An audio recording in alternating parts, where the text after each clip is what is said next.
Hello, magandang buhay po sa lahat at narito po ako upang magbigay ng mga ilang tips para sa magandang hinaharap ng mga mag-aasawa pa lang. Ayan. Kasi po kanina may tumawag po sa akin na isang pamangkin na siya ay bata pa, siya ay binata pa. At ako po'y nagulat kung bakit siya biglang napatawag at ang sabi niya, "Hello po tita, kumusta po kayo?" Sabi ko, "Mabuti naman, kumusta ka rin? Bakit ka ba napatawag kako?" Sabi ko ganyan. Kasi po tita, may gusto po sana akong itanong para sa aking future. Ayan, sabi niya ganun. Di ako naman nagulat dahil first time na nagtanong yung aking pamangkin, lalaki pa naman at binata. Ayan. At sabi niya, "Tita, kaya po ako napatawag kasi may gusto po akong itanong sa inyo." Ayan. Sabi ko naman, "Ano ba yung itatanong mo?" Kasi po tita gusto ko pong malaman ano po ba yung magandang gawin ng isang katulad ko na binata pa upang mapaghandaan daw yung kanyang buhay pagpapamilya at maging masaya ang kanyang buhay pagpapamilya. Ayan, sabi niya. At ano po ba yung mga gusto ng mga babae para alam ko na pag ako'y nagkaroon ng asawa ay alam ko na yung mga pamamaraan upang maging masaya ang aming pagsasama. Ayan ang sabi niya. Sabi ko naman sa kanya, siguro dahil nga rin sa mga pinagdaanan kong buhay at saka marami din yung mga taong mga nag-share ng mga problema sa akin o mga buhay-buhay nila, doon ako kukuha ng mga i-a-advise sa iyo, yung mga taong nagtagumpay. Ayan. Doon sa kasi may mga mag-asawahan na nakakapagkwento sa akin, yun ay yung mga matagumpay ang ikukwento ko sa iyo. Yan ang sabi ko sa kanya, "Sige po tita," sabi niya gano'n, kasi para naman maging masaya ang aking buhay pagpapamilya pag ako'y nag-asawa na. Ayan, napakagandang tanong at ako naman natuwa, napakagaling ng batang ito sapagkat pinaghahandaan niya ang kanyang buhay pagpapamilya. Siguro ang hindi ko lang natanong kung ilang taon na siya kasi hindi naman kami lagi nagkakausap dahil busy nga lagi siya sa trabaho. Pero bata pa siya. Siguro kung di ako nagkakamali mga edad niya ay mga 22 o 21 kung hindi ako nagkakamali. Ngayon, sabi ko naman sa kanya, ganito kasi yung kung gusto mong maging maganda ang buhay pagpapamilya mo, ayon na rin sa aking karanasan at karanasan na rin ng ibang mga tao na na-share sa akin at yung mga na-observe ko sa mga taong success, ay ito yung pupwede kong maipayo sa iyo. Nasa sa iyo yun kako kung susundin mo. Pero ito talaga yung nakita ko sa pamamagitan ng mga taong nag-share sa akin na sila ay nagtagumpay sa buhay pag-aasawa, ay ito yung kanilang mga ginawa. Ayun. Unang-una, katulad mo, ikaw ay lalaki, ikaw yung magiging padre di pamilya, siyempre alam mo naman na lalo na sa ating mga Pilipino na talagang ang mga lalaki kailangan iyan yung may magandang pundasyon, yung may magandang hanap buhay. Kailangan ang lalaki bago mag-asawa ay nakahanda na siya, naihanda na niya yung kanyang buhay pagpapamilya. Sabi naman niya, "Paano po yun tita?" Di ganito yung gagawin mo. Katulad ng mga taong nakapag-share sa akin ng kanilang mga buhay, at huwag mo na lang kakong gayahin yung yung aking naging buhay dahil bata pa nga kami nag-asawa, hindi namin napaghandaan yung aming buhay pag-aasawa. Kaya ayun, kaya nga ngayon ang maipapayo ko sa iyo ay kung ano yung mas maganda na narinig ko doon sa mga taong nag-share sa akin. Ganito yon, habang ikaw ay wala pang asawa, sabi kong gano'n sa kanya, mag-ano ka, mag-ipon ka, mag-ipon ka, mag-ipon, huwag kang masyadong magluho sa pagbili ng kung ano-ano, ng mga damit, huwag kang magluho sa mga pagbili-bili ng maraming sapatos. Kasi minsan yung mga kabataan, bili dito, bili doon, papalit-palit ng mga cellphone, iwasan mo yan. Kailangan, kung ikaw ay may cellphone na, makontento ka na doon sa iyong mga ginagamit, sa iyong ginagamit na cellphone. Kung yung iyo namang damit, huwag kang bibili ng bibili. Ang bilhin mo lang, yung tama lamang na nagagamit mo talaga sa loob ng isang linggo. Meron kang mga ilang pang-alis, pero yung gagamitin mo sa loob ng isang linggo, yun lang yung dapat na mayroon ka. Yun, huwag, yung yung katulad ng iba na bili ng bili, bili ng bili, hindi man nila nagagamit, ay huwag mong gagayahin.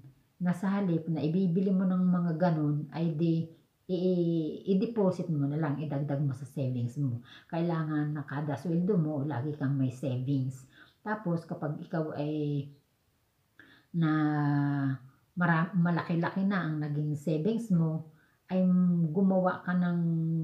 maghanap ka ng pamamaraan na yung ibang pera mo ay mailagay mo sa additional na pagkakakitaan bukod sa iyong trabaho ngayon na ikaw ay sumisweldo buwan-buwan.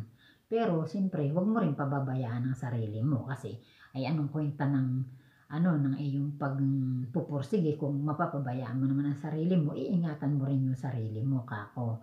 At ngayon, kapag ikaw ay nakapag-impok na, tapos meron ka ng additional income kahit papano, ay saka mo paunti-unti na magpundar ka. Halimbawa, kung kaya mo namang bumili ng lote, bumili ka ng lote, at pagkatapos pero wag kang magwawala ng pera sa bangko. Kailangan lagi kang may inipon. At pagkatapos, magpagawa ka ng bahay para kapag halimbawang gusto mo na talagang lumagay sa ikaw ay mag-aasawa na talaga, ay ready ka na.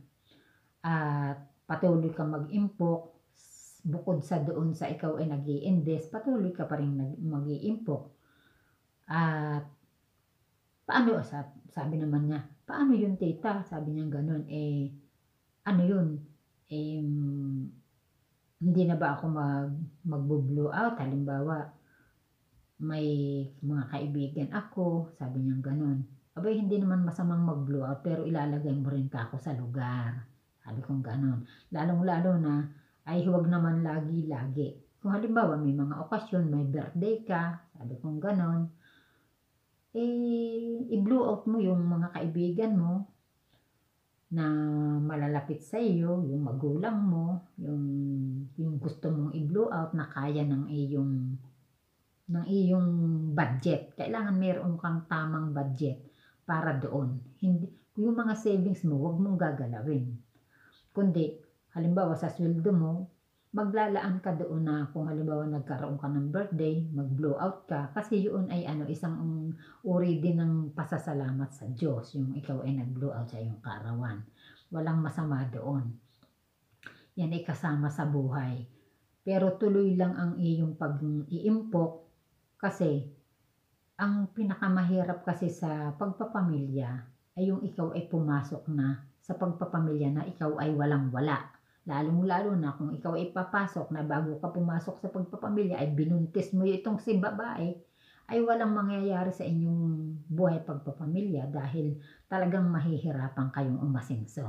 Siyempre, kahit pa sabihin kayo dalawang nagtatrabaho at meron na kayong anak, ay napakahirap kumilos. Dahil nga kapag ikaw ay may anak na, kapag tayo ay may baby na, ang isang tao, ang mag-asawa ay may anak na, ay ang pera ninyo ay talagang hindi basta-basta ikaw makakaipon. Bakit? Dahil kapagka ikaw ay may batang maliit, malaki ang gastos. Maraming pagkakataon ng hindi mo inaasahan na minsan ang anak mo magkakasakit, lalagnatin, magtatae. Lalo na kapag nagngingipin yan, naku, naranasan ko nung kaliliitan ng aking mga anak ay lagi sa doktor dahil nga lalo na kapag nag-iipin ay di siyempre problema. Kapag inubo ay di siyempre takbo sa doktor. So kaya kaya minsan kapag kung gusto mong maging maganda at masaya ang iyong buhay pagpapamilya, ihanda mo muna ang pangangailangan ng iyong magiging pamilya para maging masaya ang iyong pamilya at hindi ka mamomroblema sa inyong pangangailangan. At saka sa pagpaplano rin ng pamilya, kailangan iyan ay pinag-uusapan ninyong mag-asawa. Yan. Sabi naman niya, ay ganun po ba tita? Ganun yun. Kailangan talagang ngayon ay maging bukas ang isip ng mga katulad mo na lalaki lalo na at maging ang mga babae din dapat ay maging bukas ang isip sa pagpaplano ng mga darating nilang panahon. Halimbawa, gusto nilang mag-aasawa, kailangan mapaghandaan muna nila. Huwag silang gagaya noon sa amin na noon maraming kabataan kasi noon nag-aasawa ng maaga kahit na kasi nga ay suportado ng magulang ang mga pagpapakasal, pero dapat sa panahon ngayon hindi tayo asa sa magulang. Kailangan ay kung halimbawa ba yung mga magulang natin ay talagang maluwag sa buhay ay walang problema, pero kahit na nga maluwag, pero kailangan tayo din ay maging responsable katulad mo mabuti at nagtatanong ka ng ganyan sa akin. Dapat maging responsable ka sa darating na panahon sa iyong buhay, sa buhay mong pag-aasawa. At maganda yung ginawa mo at nagtanong ka at sana ay nakatulong sa iyo yung aking pagpapayo na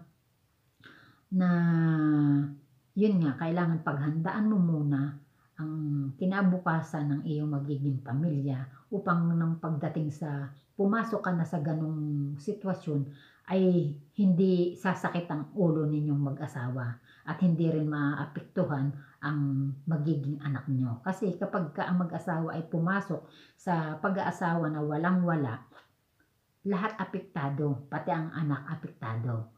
At kung minsan kapag nagigipit ang mag-asawa, yan kalimitan ang pinagbubuhatan ng away ng mag-asawa. Kaya napakaganda yung tanong mo kako at pinahanga mo ako pamangkin, sabi kong ganun sa kanya dahil nagtanong ka ng ganyan. Ngayon, yun lang ang maipapayo ko sa ngayon sa iyo. Kung sa mga susunod na araw ay meron ka pang ihihingi ng advice, ay andito lang ako para makatulong sa iyo sa pamamagitan ng pagpapayo at sana ako'y nakatulong sa iyo. Sabi kong ganyan. Ay pasalamat naman yung aking pamangkin. At ako na may nagpapasalamat din sa Diyos na may mga taong ganyan na nagtitiwala, na nagtatanong sa akin. Ibig sabihin ay nandun yung trust nila sa akin na meron silang makukuhang magandang idea.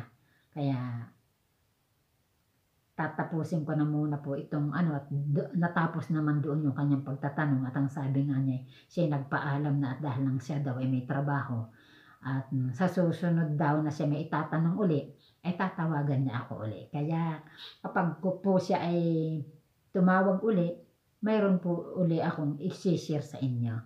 Ayan po, at sana po ay ito pong na-share ko po sa inyo dahil sa pagtatanong ng aking pamangkin, kaya ako naisipan ito ay pupwede rin siguro itong makapagbigay kaalaman sa mga ilang mga kabinataan at kadalagahan ngayon na bago tayo pumasok sa buhay pag-asawa, kailangan ay paghandaan nating maigi. Yun lamang po at magandang buhay po sa lahat. God bless po.